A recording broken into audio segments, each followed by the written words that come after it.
7h46. Europe 1 matin. Le livre du jour, Nicolas Caro, donc un roman japonais ce matin. Mais oui, le roman d'Hiroko Oyamada, Le Trou. C'est aux éditions Christian Bourgois, traduit du japonais par Sylvain Chupin. On me dit que la littérature étrangère rencontre des difficultés en librairie en ce moment.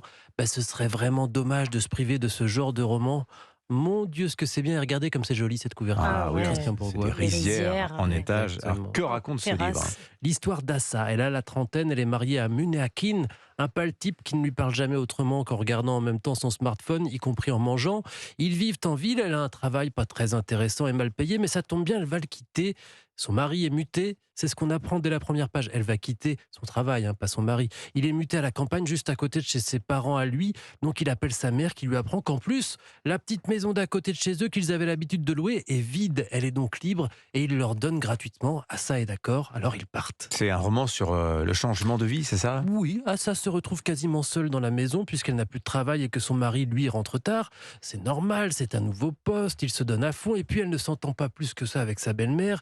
Elle tue le temps, elle ne se plaint pas jamais, mais la vérité c'est que l'ennui la gagne dangereusement et son mari rentre de plus en plus tard. C'est quand même bizarre là, mais un jour, elle se balade dans la campagne alentour et elle voit une bête. Au pelage noir, une sorte de chien, mais pas tout à fait. Elle la suit, mais soudain le sol se dérobe sous ses pieds, elle tombe dans un trou. Et puis elle rencontre une femme dans une robe blanche avec une ombrelle qui lui pose de drôles de questions, qui a l'air d'en savoir beaucoup sur sa belle famille. Je ne vous en dis pas plus, sauf qu'il y a un côté Alice au pays des merveilles, mais à la japonaise, c'est feutré, c'est doux. Il y a moins de nonsense, mais il y a plus de réalisme magique japonais, comme une sorte de rêve, où on ne sait plus ce qui est vrai, ce qui est imaginé. Ah le surgissement C'est du très beau. fantastique dans les œuvres japonaises, c'est toujours un truc. Merci. Le Trou, donc, Hiroko Oyamada. Et c'est chez, j'arrive pas à lire Christian les- Bourgois. Chez Christian Bourgois. Merci Nicolas Caro. Caroline Speller, vous nous proposez ce matin de partir en vacances dans le sud-ouest de la France avec le jeu vidéo indépendant Dordogne. C'est dispo sur toutes les consoles et sur PC. Hop là, voilà, c'était mieux avec le son. Oui, aujourd'hui, direction le Périgord noir, à proximité de la ville médiévale de Sarlat, avec le chant des cigales, ses forêts, ses balades en canoë et ses grottes naturelles. Mais au-delà de la beauté du département, si Dordogne émerveille tout de suite, c'est grâce à son style graphique à l'aquarelle. Le jeu est composé de 185 décors peints à la main, modélisés en 3D. On est dans une peinture en mouvement qui nous en met mais plein les yeux. Qu'est-ce que c'est ce jeu? C'est un simulateur de balade dans des cartes postales?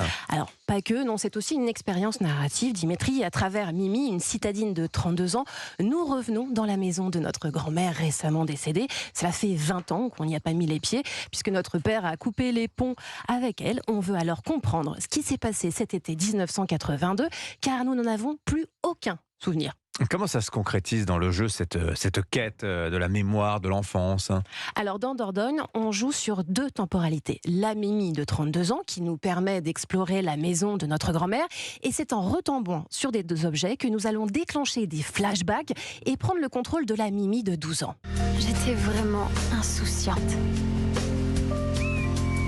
Regardez-moi, mes petits pieds, désireux d'explorer le monde. Waouh, super beau. C'est Proust en fait. Tout à fait. Ou C'est à la Pagnol, recherche du temps perdu. ou Pagnol aussi. Alors, durant ces allers-retours, le jeu nous propose des énigmes simples, accessibles à tous, comme remplir un bol de céréales, faire des courses au marché de Sarlat ou réparer un kayak qu'on utilisera sur la rivière Dordogne. Et chacun de ces moments nous permet de trouver des stickers, d'enregistrer des sons, de prendre des photos pour remplir un carnet de vacances, la mémoire de cet été mystérieux. Finalement, tous ces instants sont des prétextes pour célébrer les plaisirs du quotidien et de l'enfance.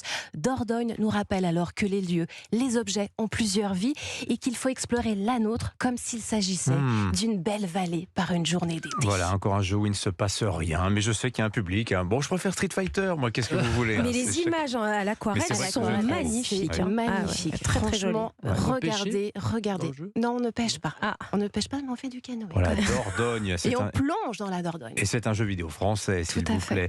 Merci Caroline Speller, merci Nicolas, merci les amis. À demain pour de nouvelles découvertes.